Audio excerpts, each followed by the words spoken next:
लड़की की शादी हुई। देखिए, इसीलिए कहते हैं लव इज ब्लाइंड। जो प्रेम होता है वो वास्तव में अंधा होता है। लड़की की शादी हुई और शादी के बाद उसका प्रेम किसी पर पुरुष से हो गया। और जब प्रेम किसी पर पुरुष से हो गया तो वो प्रेम इतना परवान चढ़ा कि उस प्रेम के परवान चढ़ते चढ़ते उसी बीच में उस स्त्री से जिससे शादी हुई थी उससे एक कन्या का जन्म हुआ। कन्या का जन्म हुआ और कन्या के जन्म के बाद ज्यादा से ज्यादा 1-2 महीने के अंदर में उन दोनों लोगों का दिमाग बदल गया जिससे वो पर पुरुष से प्रेम की थी। उसने कहा अब दुनिया हमको जीने नहीं देगी, अब हमको अपनी दुनिया अलग बसाना पड़ेगा। लड़की तैयार हो गई। तैयार होने के बाद वो लोग घर से, जो औरत थी अपनी बेटी को लेकर के भागी। घर से कुछ नहीं लेकर के भागी, घर से अपनी बेटी को लेकर के भागी और लेकर के भागी 15-20 किलोमीटर की दूर पर स्टेशन था, रेलवे स्टेशन। वो लोग गए, वहां टिकट लिए और टिकट लेने के बाद दोनों ट्रेन में बैठे। ट्रेन में बैठने के बाद ज्यादा से ज्यादा 5 किलोमीटर का सफर किए होंगे। लड़के ने बोला देखो हम दोनों अब अलग दुनिया बसाने जा रहे हैं, लेकिन जो ये तुम्हारी गोद में तुम्हारी बेटी है ये हमारी बेटी नहीं है। इसलिए अगर वास्तव में तुम हमसे प्रेम करती हो तो इस कन्या को तुम्हें अभी ट्रेन के नीचे फेंकना पड़ेगा, अभी तुमको फेंकना पड़ेगा।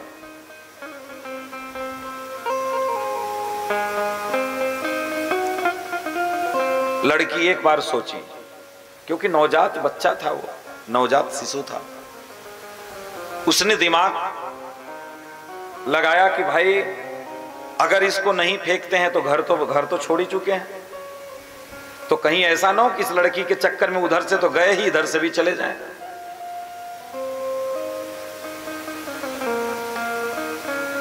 औरत ने किया क्या, चलती हुई ट्रेन से अपनी उस बच्ची का टांग पकड़ करके ट्रेन के नीचे फेंक दिया।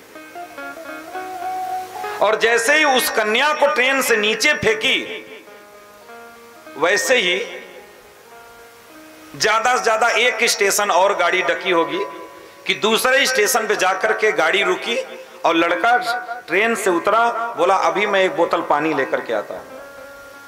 और लड़का वहां से उतरा और पानी लेने के बहाने चला गया।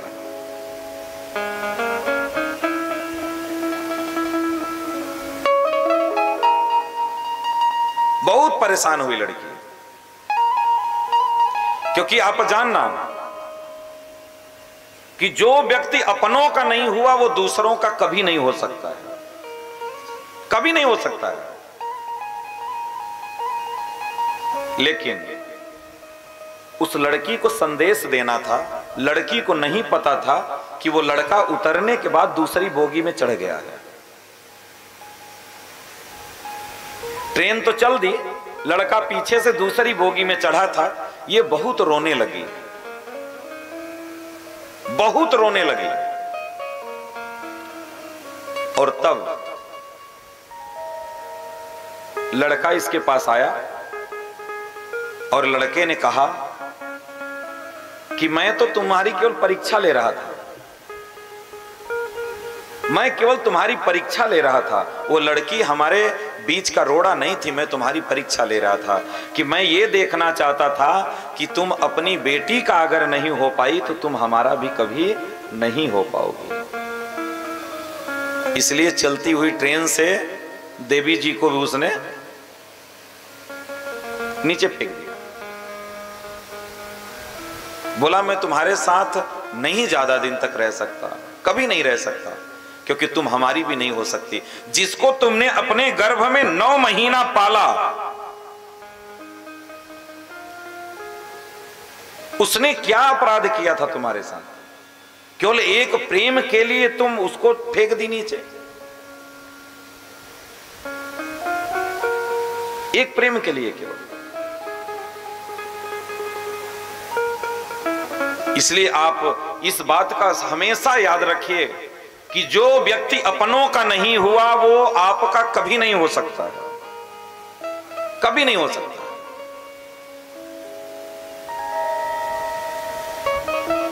इसलिए जीवन में हम सबको इस बात को सोचना समझना है। प्रायः आज के जो आजकल के जो युवा पीढ़ी में जो लड़के लड़कियां आ रहे हैं, वो आज अपने माता पिता को, जिन्होंने 20 साल उनका पालन पोषण किया, 20 साल जिन्होंने पालन पोषण किया, इतना लाड प्यार दिया, कभी किसी चीज की कमी होने नहीं दिया, आज उनके प्रेम को लात मार करके और 4 दिन के प्रेम को पाने के लिए भाग जाते हैं। तो जो लोग ऐसे जाते हैं उनसे हम ये जरूर कहेंगे कि आप जिनके साथ जा रहे हो, जिसको आप लेकर के जा रहे हो, अगर वो अपने माँ बाप की नहीं हुई तो वो आपका कभी नहीं हो सकती है। आज आपके साथ जा रही है, कल फिर किसी के और के साथ चली जाएगी।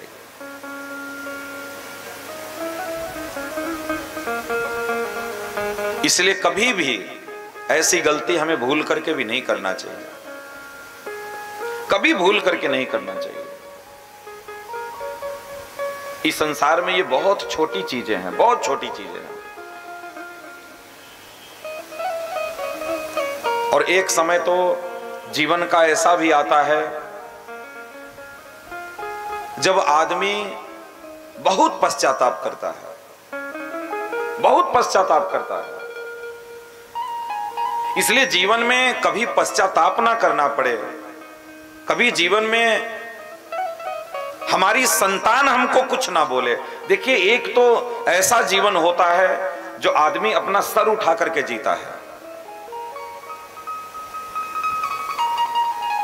लेकिन कभी कभी कुछ ऐसी भी बातें हो जाती हैं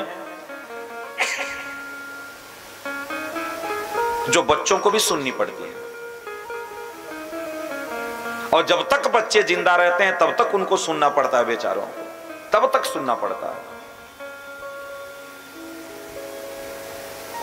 इसलिए कभी भूल करके भी देखिए हम तुच्छ चीजों के पीछे भागते हैं, उनका बहुत हमारे जीवन में भूमिका नहीं है, बहुत हमारे जीवन के लिए महत्वपूर्ण नहीं है।